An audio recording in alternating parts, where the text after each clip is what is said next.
against already relegated West Bromwich Albion.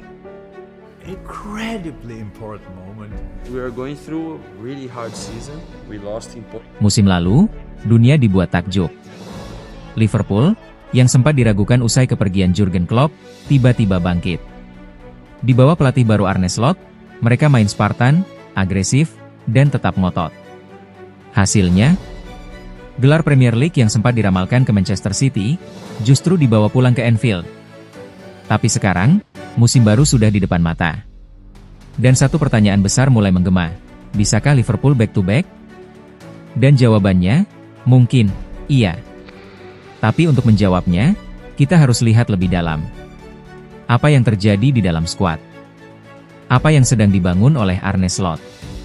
Dan yang paling penting, bagaimana Liverpool bertransformasi jadi monster baru di bawah pelatih asal Belanda itu?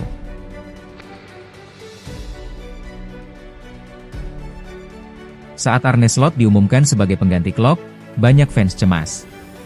Wajar, menggantikan pelatih sekelas Klopp itu kayak disuruh ganti Cristiano Ronaldo dengan pemain akademi. Berat. Tapi Slot tidak datang untuk meniru Klopp. Dia datang dengan gayanya sendiri. Slot membawa pendekatan baru, pressing cepat ala Belanda, kombinasi umpan pendek vertikal, dan rotasi lini tengah yang dinamis.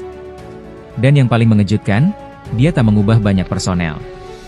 Justru dia memaksimalkan apa yang sudah ada. Nama-nama seperti Szoboszlai, Mac Allister, dan Curtis Jones berubah jadi pilar utama. Mereka bukan cuma gelandang biasa, tapi motor serangan. Mac Allister misalnya, jadi deep playmaker yang berani ambil risiko. Szoboszlai, pemain paling energik di skuad, seperti versi Prime Henderson tapi dengan kreativitas gila. Slot juga percaya pada Harvey Elliott dan Bud Cetic, dua talenta muda yang sering dicuekin musim lalu. Dan ternyata, mereka justru meledak. Tapi yang bikin Liverpool makin menakutkan adalah gerak cepat mereka di bursa transfer. Mereka gak beli nama besar macam Kylian Mbappe atau Victor Osimhen. Tapi mereka beli pemain yang cocok dengan sistem. Yang kerja keras. Yang tahu apa arti main untuk lambang Liverbird. Yang paling menyita perhatian tentu pembelian Teun Koopmeiners, gelandang Juventus yang dibeli mahal. Pemain ini jadi jantung permainan Slot saat masih di AS Alkmaar. Sekarang, mereka reuni di Anfield. Dan hasilnya, serangan Liverpool jadi lebih tajam dan berotak. Selain Koopmeiners, Liverpool juga mendatangkan bek kiri dari Portugal, Gonçalo Inácio, sebagai pesaing dan pelapis Andy Robertson. Lalu seorang penyerang cepat, Johan Bakayoko dari PSV, yang siap jadi pewaris tahta Mo Salah di sayap kanan. Dan ya, soal Mo Salah. Kontraknya diperpanjang 1 musim lagi. Meski digoda Arab Saudi dengan tawaran gila, Salah memutuskan bertahan. Katanya, aku ingin Liverpool juara lagi. Kata-kata yang langsung bikin geger fans di seluruh dunia.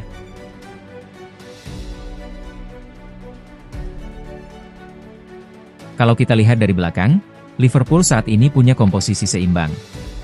Di lini belakang, Alisson Becker masih jadi kiper paling konsisten di dunia. Di depannya ada Virgil van Dijk, yang entah kenapa makin tua makin elegan. Partnernya kini bukan cuma Konate, tapi juga Jarell Quansah, wonderkid yang terus menunjukkan kematangan. Lini tengah sudah dibahas. Tapi ada tambahan, Curtis Jones dan Ryan Gravenberch makin matang. Mereka bukan lagi sekadar pelapis, tapi bisa jadi starter kapanpun. Lini depan, kombinasi mimpi buruk. Luis Diaz di kiri, Salah di kanan. Di tengah ada Darwin Núñez yang makin tajam, ditambah Cody Gakpo dan Diogo Jota sebagai super sub. Bahkan dalam beberapa pertandingan, Slot berani mainkan sistem false nine, dengan Gakpo sebagai pemancing ruang. Intinya, Liverpool punya semua. Kualitas, kedalaman, mentalitas, dan pelatih yang tahu cara meracik semuanya.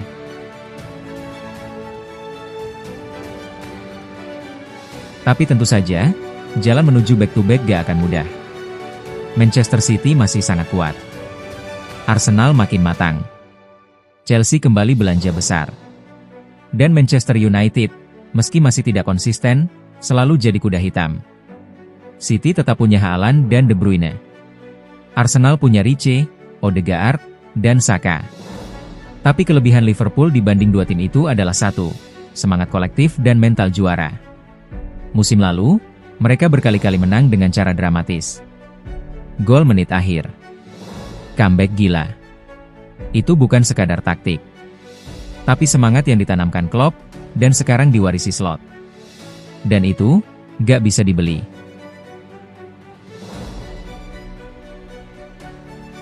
Satu tantangan terbesar Slot musim ini adalah menjaga kebugaran pemain. Karena selain Premier League, Liverpool juga akan tampil di Liga Champions, Piala FA, dan Carabao Cup. Itu artinya, jadwal padat. Dan jika pemain cedera, semuanya bisa kacau. Apalagi beberapa pemain andalan sudah kepala tiga, Salah, Van Dijk, bahkan Robertson. Disinilah pentingnya kedalaman skuad. Untungnya, Liverpool mulai belajar dari musim-musim sebelumnya. Mereka sekarang punya pemain pelapis berkualitas di hampir semua posisi. Dan dengan sistem slot yang lebih berbasis rotasi dan fleksibilitas, skuad ini gak tergantung pada 1-2 pemain. Semuanya bisa diganti. Semuanya bisa berperan.